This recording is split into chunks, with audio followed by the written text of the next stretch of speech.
Hello, bachcho. Let's read this question. So this question says, if a ball of mass 0.1 kg hits the ground from the height of 20 meters and bounces back to the same height, then find out the force exerted on the ball if the time of impact is 0.04 second. Take z is equal to 10 meter per second square. And option A is 100 plus Joule Newton. Option B is 200 Newton in plus z direction. Option C is 100 Newton in minus z direction. And option C is 1000 Newton in plus z direction. तो चलिए बच्चों हम इस question को start करते हैं। तो देखिए बच्चों इस क्वेश्चन का जो आपका की कॉन्सेप्ट होगा, इस क्वेश्चन का की कॉन्सेप्ट आप लिख सकते हैं। देखिए यहाँ पर हमें क्या फाइंड आउट करना है, यहाँ पर हमको मास गिवन है और हाइट गिवन है, किस हाइट से हमने फेंका है, और हमें फाइंड आउट करना है कि यहाँ पर find out the force exerted on the ball. Ball पर कितना फोर्स लग रहा है वो हमें यहाँ पर बताना है। ठीक है, अब देखिए आपको यहाँ पर मास गिवन है, आपको यहाँ पर वेलोसिटी भी गिवन है, टाइम ऑफ इम्पैक्ट भी गिवन है। ठीक है, तो अब यहाँ पर आप क्या लगा सकते हैं, देखिए मोमेंटम का चेंज फाइंड आउट कर सकते हैं। मोमेंटम का चेंज फाइंड आउट कर लेंगे तो यहाँ से आपको क्या मिल जाएगा, फोर्स मिल जाएगा। ठीक है, तो इसका जो की कॉन्सेप्ट हो जाएगा, इस क्वेश्चन का जो आपका की कॉन्सेप्ट है वो आपका P equal to d F sorry F equal to d p by d t पर डिपेंड है। तो हम बोल सकते हैं कि इस क्वेश्चन का जो आपका की कॉन्सेप्ट होगा वो क्या होगा, आपका न्यूटन सेकंड लॉ पर बेस्ड है। ठीक है, the key concept of this problem is based upon our Newton second law. ये आपका न्यूटन सेकंड लॉ पर बेस्ड क्वेश्चन है। ठीक है, अब देखिए न्यूटन सेकंड लॉ क्या बोलती है, न्यूटन सेकंड लॉ आपसे बोलती है कि द टोटल अप्लाइड फोर्स, जितना भी आपका अप्लाइड फोर्स होता है, it is equal to the rate of change of momentum. जितना आपका मोमेंटम में चेंज हुआ है divide by time taken is equal to the applied force. ठीक है, ये आपके अप्लाइड फोर्स के क्या आता है, इक्वल आता है। ठीक है, अब देखिए आपका यहाँ से एक क्वांटिटी और आती है momentum, change in momentum DP को क्या लिख सकते हैं हम, P F minus P initial divide by time taken, ये आपका डेल्टी, डेल्टी क्या आपका टाइम इंटरवल। ठीक है, और देखिए मोमेंटम को हम यहाँ से डिफाइन करें तो मोमेंटम को हम क्या लिखते हैं, मास times velocity. This is the definition of the momentum. ठीक है, याद रखिएगा कि फोर्स भी आपकी वेक्टर क्वांटिटी है, मोमेंटम भी वेक्टर क्वांटिटी है। तो जब भी हम इनको डील करेंगे तो हम इनकी डायरेक्शन का बहुत ही इंपॉर्टेंट क्या रखना है, ख्याल रखना है। ठीक है, अदरवाइज आपका क्वेश्चन क्या हो जा सकता है, रॉन्ग हो सकता है। ओके, अब देखिए क्वेश्चन पे क्या डेटा गिवन क्या है, if A ball of mass 0.1 kg। ठीक है, बॉल का मास कितना, आपको 0.1 kg hits the ground, ground को हिट करती है from the height of 20 metre, किसी 20 मीटर की हाइट से, and bounces back to the same height. Same height पर बाउंस बैक कर रही है, इसका मतलब वहां पर कोई डिसिपेटिव फोर्सेस नहीं है। ठीक है, अब हाइट कितनी हाइट से उसको ड्रॉप किया हमने, तो देखिए 20 मीटर आपको क्वेश्चन में यहाँ पर गिवन है। ठीक है, हाइट क्या है, 20 मीटर है, यानी कि आप इसको y लिख लीजिए, y क्या होती है, डिस्टेंस होती है। ठीक है, dropped from the height of 20 metre. ठीक है, ये आप y को क्या लिख लीजिए, -20 मीटर लिख लीजिए।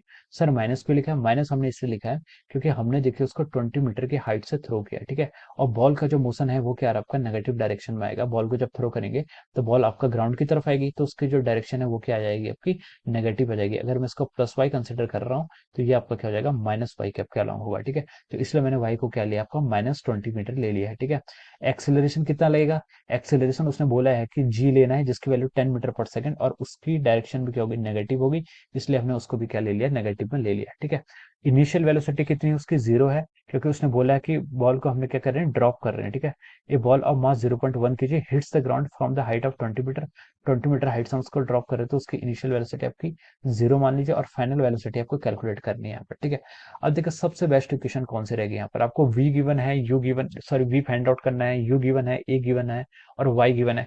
तो आप बोल सकते हैं कि sir v square minus u square equal to 2a वाली जो इक्वेशन है, हम यहाँ पर उस इक्वेशन का यूज करते हैं। ठीक है, अब उसे हम y एक्सिस के अलाउंग लगाएंगे तो हम उसे लिख सकते हैं vy का स्क्वायर माइनस ऑफ uy का square equal to 2 into a into y। ठीक है, यहाँ से हमें क्या मिल जाएगी, उसकी वेलोसिटी मिल जाएगी। हमें फाइंड आउट क्या करना है, vy फाइंड आउट करना है, तो हमने vy का स्क्वायर को ऐसे लिख दिया, माइनस ऑफ uy कितना, आपका इनिशियल वेलोसिटी 0 है, तो उसका स्क्वायर कितना हो जाएगा, 0 हो जाएगा, equal to 2 times acceleration along y direction. Acceleration along y direction होगा। ठीक है, इसको मैंने ए वाई लिख दिया, वाई सब्सक्रिप्ट में। एक्सेलरेशन अलोंग वाई एक्सिस कितना आपका, -10 है, इनटू आपका क्या है, डिस्प्लेसमेंट, डिस्प्लेसमेंट क्या आपका -20 मीटर, ये आपको क्वेश्चन में गिवन है। ठीक है, so from here we can write down that v dash का स्क्वायर आपका कितना हो जाएगा, 20 इंटू 2 40, 40 इंटू 100 कितना हो जाएगा, 400 आ जाएगा, और यहाँ से हमारी वी वाई की वैल्यू कितनी आएगी आपकी, 20 मीटर पर सेकंड। ठीक है, प्लस माइनस 20 मीटर पर सेकंड, यहाँ पर इसकी दो डायरेक्शन आ जाएगी। ठीक है, प्लस माइनस इसलिए आई है देखिए, क्योंकि देखिए जब बॉल आपकी से स्ट्राइक करने वाली होगी उससे जस्ट पहले, जब ball is about to strike the ground, उससे पहले इसकी वेलोसिटी की डायरेक्शन नेगेटिव होगी, तो उसको हम क्या लेंगे, 20 मीटर पर सेकंड लेंगे, और स्ट्राइक करने के बाद बॉल क्या करेगी, आपकी अपवर्ड मोशन करेगी, तो वहां पर इसकी स्पीड क्या जाएगी, आपकी +20 मीटर पर सेकंड आएगी, क्योंकि वो आपकी प्लस वाई डायरेक्शन में जा रही है। ठीक है, तो इसलिए यहाँ पर आपका +-20 मीटर पर सेकंड आपका यहाँ पर ये आया है। ठीक है, अब उसने क्या बोला है, देखिए क्वेश्चन में उसने हमसे पूछा क्या है, find out the force exerted on the ball if the time of impact is 0.04 second. अगर आपको यहाँ पर टाइम ऑफ इम्पैक्ट दिया हुआ है तो हमें क्या निकालना है, यहाँ पर उसका टाइम इम्पैक्ट गिवन है तो हमें फोर्स निकालना है, ठीक है। अब हम यहाँ पर क्या कर सकते हैं, इस इक्वेशन का यहाँ पर हम क्या कर सकते हैं, यूज कर सकते हैं, ठीक है। हम क्या कर सकते हैं, यहाँ पर F equal to d p by d t equation का हम यहाँ पर यूज करेंगे और निकालेंगे, ठीक है। अब देखिए आपका सबसे पहले आपका क्या है, देखिए फोर्स, आपको यहाँ पर देखिए क्या निकालना है, फोर्स का मैग्नीट्यूड निकालना है। इसको हम लिख सकते हैं क्या, rate of change of momentum यानी कि डीपी बाई डी टी, ठीक है, इसका आपका मॉड, ठीक है। तो इसमें सबसे पहले आप डीपी की वैल्यू फाइंड आउट कर लीजिए। डीपी क्या होगा आपका, P final minus P initial, ठीक है। डीपी क्या होगा आपका यहाँ पर, P final minus P initial, ठीक है, ये आपका क्या होगा, डीपी होगा। अब देखिए डीपी को हम लिख सकते हैं final velocity minus initial velocity, क्या लिख सकते हैं, final velocity minus of our initial velocity. अब देखिए कब निकालना है, उसने बोला है कि find hits the ground from the height and bounces back to the same height, find out the force exerted on the ball if the time of impact, जब उससे टकरा के जा रही होगी, ठीक है। तो देखिए इस क्वेश्चन को आप ऐसे समझ सकते हैं, देखिए मैं आपको बता रहा हूँ यहाँ पर क्या होगा, देखिए ये आपकी बॉल क्या करेगी, देखिए पहले यहाँ से नीचे आएगी, फिर ऐसे ग्राउंड पर आएगी, ठीक है, ग्राउंड पर स्ट्राइक करेगी और उसके बाद ये बॉल की टेंडेंसी क्या हो जाएगी, आपको ऊपर जाने की हो जाएगी, ठीक है। तो ये आपका इनिशियल केस है, ये आपका टाइम ऑफ इम्पैक्ट है और ये क्या हो जाएगा, फाइनल हो जाएगा, ठीक है। पहले देखिए इनिशियल क्या है, जब वो ग्राउंड पर आ रही है, फिर टी पर क्या हुआ, जब वो इम्पैक्ट है, जब वो बॉल उसने इम्पैक्ट किया है उस सेकंड के, ठीक है, ये टाइम बिल्कुल नेग्लिजिबल होगा, ठीक है, it is tending towards zero, और उसके बाद फाइनली वो ऊपर को जा रही है, ठीक है। अब मोमेंटम में चेंज कितना होता है, मोमेंटम चेंज होता है आपका final momentum minus of our initial momentum, ठीक है।